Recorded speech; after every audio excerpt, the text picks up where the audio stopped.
एक समय की बात है। एक गरीब ब्राह्मण दंपति को एक बच्चे का आशीर्वाद मिलता है और उनकी हैरानी के लिए वह घोड़े की तरह हिनहिनाते हुए इस दुनिया में आता है। उस लड़के का नाम अश्वत्थामा है, जो द्रोणाचार्य और कृपाचार्य की जुड़वां बहन का एकमात्र बच्चा है। द्रोणाचार्य एक महान शिव भक्त है और अश्वत्थामा के जन्म से पहले लंबे समय तक भगवान से प्रार्थना की थी। हिनहिनाने की आवाज़ जो पृथ्वी के चारों कोनों में गूंजती थी, एक दिव्य आवाज़ के साथ आई जिसने घोषणा की, यह कोई साधारण बच्चा नहीं है, यह भगवान शिव के आशीर्वाद से जन्मा है। इसका नाम अश्वत्थामा रखा जाएगा। और सच में यह छोटा लड़का निश्चित रूप से हर साधारण बच्चे की तरह नहीं है। वह अपने माथे पर एक कीमती पत्थर के साथ जन्मा है, जो उसे दानवों और आत्माओं से बचाने के लिए है। द्रोणाचार्य अपने सभी शिष्यों में अर्जुन की क्षमता से बहुत प्रभावित है और उसे सर्वश्रेष्ठ धनुर्धारी बनाने का वादा करते हैं।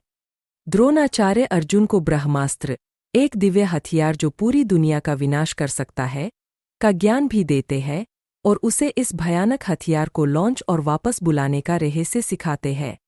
लेकिन अर्जुन ही एकमात्र नहीं है जिसे वह यह ज्ञान देते हैं।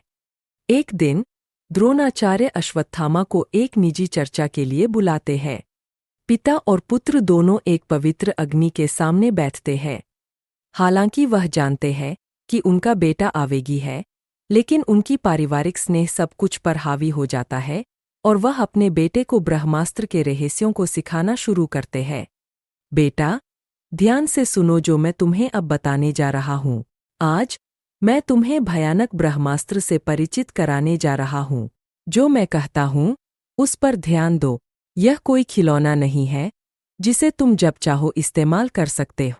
यह इतना शक्तिशाली है कि यह ब्रह्मांड को जला सकता है और बड़ी तबाही ला सकता है। यह हमारी सभ्यता को समाप्त कर सकता है। इसका उपयोग प्रतिशोध के लिए नहीं किया जाना चाहिए या यहाँ तक कि अपने जीवन की रक्षा के लिए। जब तक कोई वैध कारण न हो, तब तक इस अस्त्र को नहीं बुलाना चाहिए। मुझे पता है कि तुम्हारा स्वभाव बहुत खराब है। तुम बहुत भावुक हो और संतुलन की कोई समझ नहीं है। मैं दोहराता हूँ, अश्वत्थामा, इस विनाशकारी हथियार का उपयोग करने से पहले 100 बार सोचो। अनुष्ठान के बाद ब्रह्मास्त्र अग्नि से अश्वत्थामा में प्रवेश करता है और उसके शस्त्रागार का हिस्सा बन जाता है। ब्रह्मास्त्र अपने पास होने के साथ अश्वत्थामा का अहंकार एक बड़ा बढ़ावा पाता है।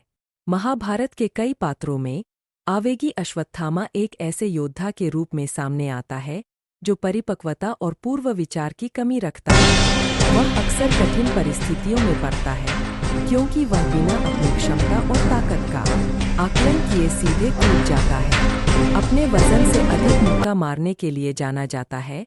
वह शक्तिशाली ब्रह्मास्त्र को अपने तरकश में सिर्फ एक और तीर के रूप में रखता है। उसका अहंकार ऐसा है कि वह मानता है कि वह सुदर्शन चक्र भी प्राप्त कर सकता है, जो उसके हथियारों की सूची में अगला है। अपनी क्षमता में विश्वास और जो उसे परिभाषित करता है, उस घमंड के कारण वह सोचता है कि उसके स्तर के एक योद्धा के लिए सुदर्शन चक्र उसके पास होना चाहिए और कृष्ण के पास नहीं।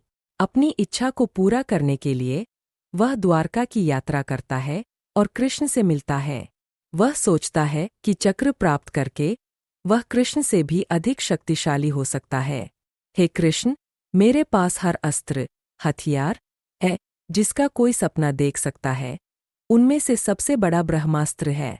इस प्रभावशाली हथियारों के संग्रह के साथ यह एक पूर्व निर्धारित निष्कर्ष है कि आज मेरी कोई प्रतिस्पर्धा नहीं है।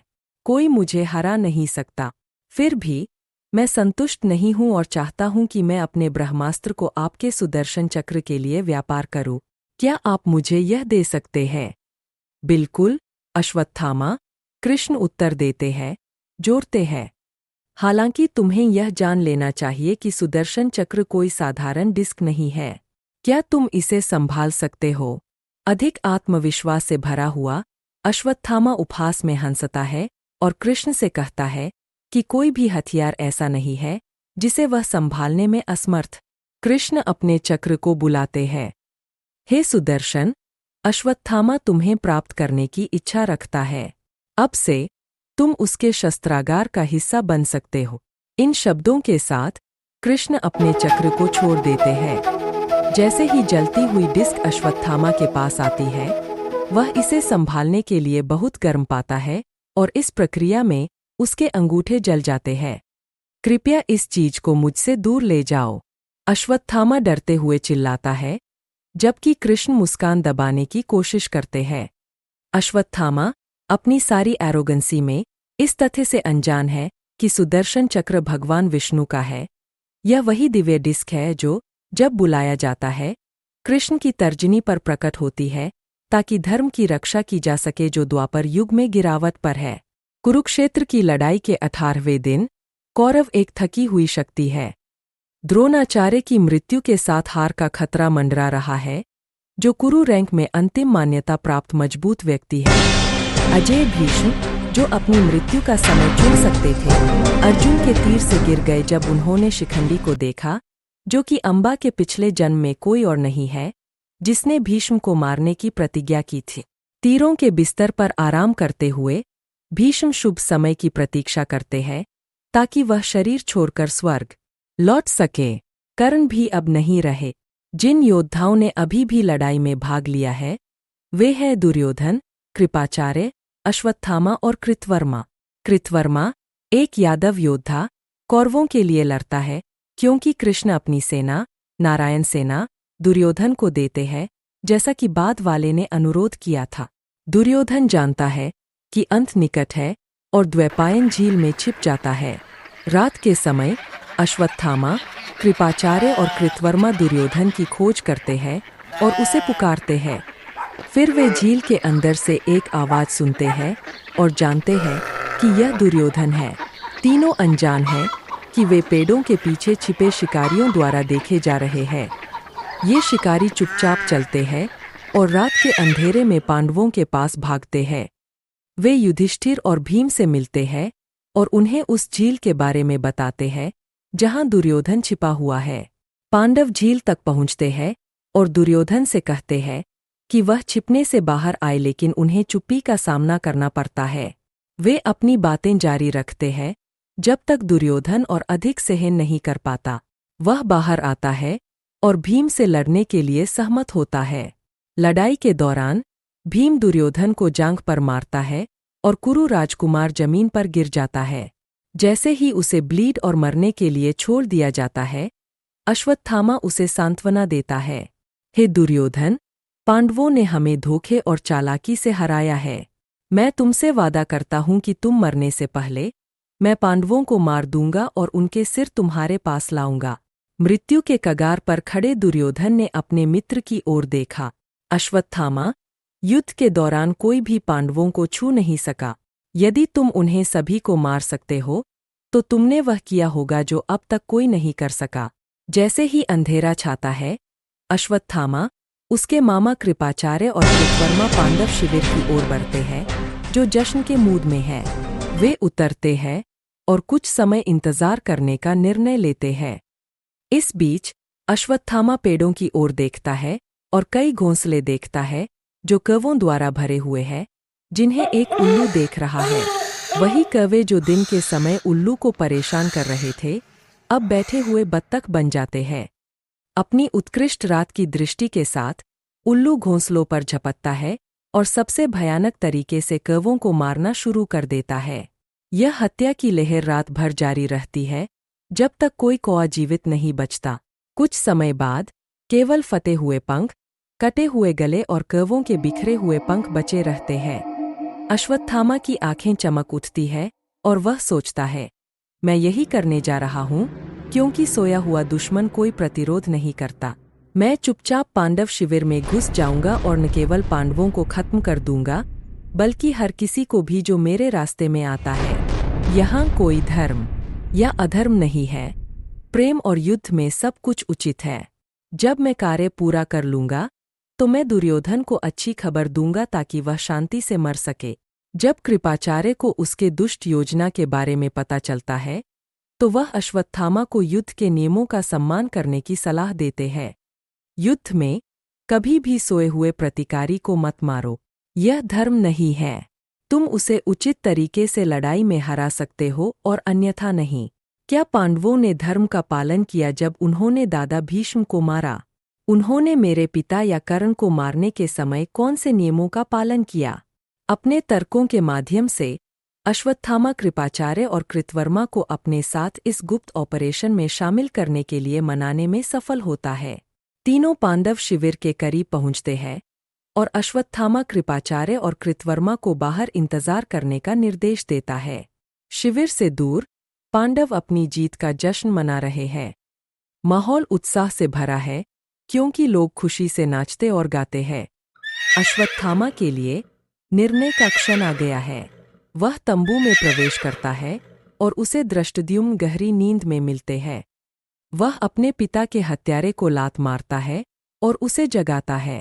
वह अपने हाथों का उपयोग करके उसे पीटता है। एक जंगली की तरह वह धृष्टद्युम्न को मौत के घाट उतार देता है। जब वह पांडवों की खोज करता है तो उसे निराशा होती है क्योंकि वह उन्हें नहीं पाता। इसके बजाय वह पांडवों के 5 छोटे बेटों को पाता है। एक जानवर की तरह अश्वत्थामा निर्दोष लड़कों पर झपटता है जिनका जीवन अभी शुरू हुआ था और एक एक करके उनके सिर काट देता है। उस घिनौने हत्या पर रुकते हुए अप्रत्याशित अश्वत्थामा एक हत्या मशीन में बदल जाता है और शिखंडी और पांडव शिविर के कई अन्य प्रमुख योद्धाओं जैसे युद्धामन्यु और उत्तमौजास अर्जुन के अंगरक्षक को मार डालता है। अश्वत्थामा जोर से चिल्लाता है, क्या हुआ अगर मैं पांडवों को खत्म नहीं कर सका? अब मुझे उनके उत्तराधिकारियों को मारकर मुआवजा देने दो और उनकी विरासत को एक बार और हमेशा के लिए समाप्त कर दूं। इन शब्दों के साथ वह गर्भवती उत्तरा अभिमन्यु की पत्नी के गर्भ की ओर हथियार निर्देशित करता है ताकि परीक्षित को मार सके और पांडवों की वंशावली को समाप्त कर सके। इस प्रकार ब्रह्मास्त्र की दिशा बदल जाती है और उत्तरा और उसके अजन्मे बच्चे की ओर बढ़ती है। कृष्ण अश्वत्थामा के हथियार को रोकने के लिए सुदर्शन चक्र को बुलाते हैं। चक्र उत्तरा के गर्भ के ऊपर स्थित हो जाता है। ब्रह्मास्त्र सुरक्षा के इस घेरे को भेदने की कोशिश करता है और अंततः सुदर्शन चक्र द्वारा निगल लिया जाता है। उत्तरा का बच्चा बच जाता है और उत्तराधिकारी परीक्षित जन्म लेने के लिए तैयार है और पांडवों की विरासत को आगे बढ़ाने के लिए तैयार है। गुस्साए पांडव अश्वत्थामा को टुकड़ों में काटना चाहते हैं, लेकिन सेज व्यास उन्हें ऐसा करने से रोकते हैं। कृष्ण भीम से कहते हैं कि वह अश्वत्थामा के सिर से मणि निकाल ले। अपनी प्रचंड शक्ति से भीम उसे उसके सिर से खींच लेता है, जिससे अश्वत्थामा खून बहाने लगता है। एक बार के लिए गुस्सा कृष्ण पर हावी हो जाता है। मैंने कभी किसी को तुमसे अधिक अमानवीय और निर्दय नहीं देखा। तुमने 5 निर्दोष लड़कों को, जो अभी किशोर थे, मारने से पहले एक बार भी नहीं सोचा। तुमने तो एक अजन्मे बच्चे को भी नहीं छोड़ा। तुम्हारे अपराधों के लिए तुम कुष्ठ रोग से ग्रस्त हो जाओगे जो तुम्हारी त्वचा को खा जाएगा। लोग तुम्हें देखकर ही भाग जाएंगे। तुम्हारा शरीर कट और घावों से भरा होगा, जहां से खून और मवाद अनियंत्रित रूप से बहता रहेगा। कोई तुम्हारी मदद नहीं करेगा और न ही तुम्हें भोजन और आश्रय प्रदान करेगा। तुम बिना आराम या विश्राम के एक भिक्षुक की तरह जगह भटकोगे, यहाँ तक कि मृत्यु भी तुम्हें नहीं बचा सकेगी क्योंकि तुम हमेशा के लिए जीवित रहोगे। यह माना जाता है कि अश्वत्थामा अभी भी धरती पर भटकता है, अपने पापों की सजा के रूप में, और उनके लिए पश्चाताप करने का कोई तरीका नहीं है।